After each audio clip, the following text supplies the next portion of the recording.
नमस्कार, मैं सचिन। आप देख रहे हैं पंजाब केसरी टीवी। जम्मू में होने वाले विधानसभा चुनावों के महासंग्राम का पहले चरण का समापन हो गया है। इस कड़ी सुरक्षा के बीच मतदाताओं में लोकतंत्र के महापर्व के प्रति खासा उत्साह देखने को मिल रहा है। जम्मू कश्मीर के चुनावों को लेकर तस्वीरें बहुत कुछ बयां करती हैं। करीब 10 साल के बाद जम्मू कश्मीर के लोगों को अपना नेता चुनने का अवसर मिला है। आज मतदान करने पहुंचे लोगों का हौसला बयान करता है कि उनके 10 सालों का इंतजार बेहद लंबा रहा। अब धीरे धीरे चुनावों की धारा जम्मू कश्मीर से होते हुए हरियाणा, महाराष्ट्र और झारखंड तक पहुंचेगी। जम्मू कश्मीर में 7 जिलों में पहले चरण की 24 सीटों पर सुबह 7 बजे से शाम 6 बजे तक मतदान हुए। जम्मू में 90 विधानसभा सीटों के लिए चुनाव होने हैं, जिनमें 47 सीटें घाटी की और 43 सीटें जम्मू संभाग की शामिल हैं। मुख्य निर्वाचन अधिकारी पीके पॉल के मुताबिक जम्मू कश्मीर के पहले चरण में करीब 61% मतदान हुए, जो कि जम्मू में पिछले 7 चुनावों में सबसे अधिक है। आंकड़ों के मुताबिक किश्तवाड़ में सबसे ज़्यादा 77.23% और पुलवामा में सबसे कम 46% वोटिंग हुई। सुरक्षा को ध्यान में रखते हुए चुनाव आयोग ने जम्मू कश्मीर के चुनावों को 3 चरणों में करवाने का फैसला किया है। जम्मू कश्मीर में दूसरे चरण के लिए 25 सितंबर और अंतिम चरण के लिए 1 अक्टूबर से मतदान होने हैं।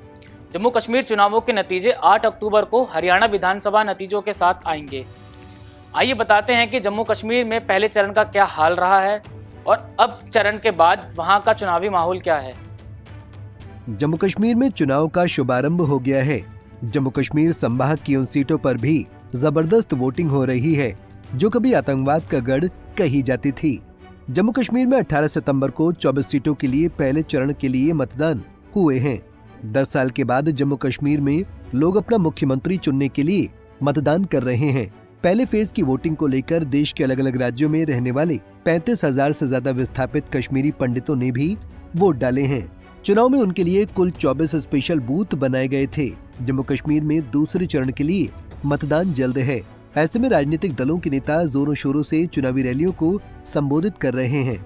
इसी कड़ी में प्रधानमंत्री नरेंद्र मोदी 19 सितंबर को श्रीनगर और कटरा में चुनावी रैलियों को संबोधित करेंगे। ये घाटी में चल रहे विधानसभा चुनाव के लिए पीएम मोदी की पहली चुनावी रैली होगी। इससे पहले उन्होंने 14 सितंबर को जम्मू के डोडा में बीजेपी के लिए एक जनसभा को संबोधित किया था। बीजेपी से लेकर नेशनल कॉन्फ्रेंस तक, पीडीपी से लेकर निर्दलीय उम्मीदवार तक सभी ने इस चुनाव को बेहद दिलचस्प बनाने का काम किया है। बिजबिहाड़ा विधानसभा सीट से पीडीपी की प्रत्याशी इल्तजा मुफ्ती ने वोट डाला। वो पार्टी प्रमुख महबूबा मुफ्ती की बेटी हैं। पहले चरण की बम्पर वोटिंग को देख लगता है कि इस बार जम्मू में विगत वर्षों के रिकॉर्ड टूटने वाले हैं। दरअसल जम्मू कश्मीर का यह चुनाव बेहद खास है। ऐतिहासिक धारा 370 हटने के बाद जम्मू कश्मीर में ये पहला चुनाव है। साल 2014 के विधानसभा चुनाव के पहले चरण में दक्षिण कश्मीर की 22 सीटों पर चुनाव हुए थे। 2014 के विधानसभा चुनाव के अंत तक पीडीपी ने सबसे ज्यादा 28 और भाजपा ने 25 सीटें जीती थीं। दोनों पार्टियों ने गठबंधन में सरकार बनाई थी। 2014 के बाद अब 2024 में चुनाव हो रहे हैं। लाजमी है कि इन 10 सालों के भीतर चुनावी समीकरण में बदलाव तो हुआ है। चुनाव आयोग ने पहले चरण में 24 सीटों पर वोटिंग के लिए 3,276 पोलिंग बूथ बनाए। पहले चरण का अगर वोटिंग प्रतिशत देखें तो अनंतनाग में कुल 54.17% वोटिंग हुई, डोडा में 69.33, किश्तवाड़ में 77.23, कुलगाम में 62.62, पुलवामा में 46, रामबन में 67.41 और शोपिया में 55.96% वोटिंग हुई है। अब पहले चरण में कौन पार्टी कितनी बढ़त बनाने वाली है, यह तो जनता का वोट तय करेगा।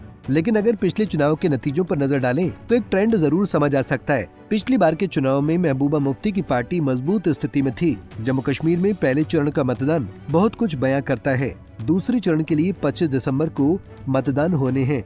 ऐसे में जम्मू के लोगों का उत्साह इस बात की गवाही देता है कि जम्मू के लोग 10 साल बाद भी चुनाव के लिए बेहद उत्साहित हैं। अब इस बार के विधानसभा चुनाव को देखें तो पहले चरण में कई दिग्गज नेता आमने सामने हैं। कश्मीर से माकपा के प्रमुख उम्मीदवार मोहम्मद यूसुफ तारिगामी कुलगाम सीट से 5वीं बार मैदान में हैं, तो उनके अलावा कांग्रेस पार्टी के गुलाम अहमद मीर डरू से तीसरी बार चुनाव लड़ रहे हैं। जम्मू कश्मीर के इस ऐतिहासिक चुनाव में सभी उम्मीदवार कोई कोर कसर नहीं छोड़ना चाहेंगे।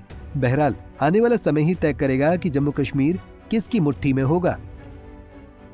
Bureau report, Punjab Kesari TV. हमसे जुड़े रहने के लिए हमारे YouTube चैनल को सब्सक्राइब करें और नई वीडियो की नोटिफिकेशन के लिए बेल आइकॉन को दबाएं।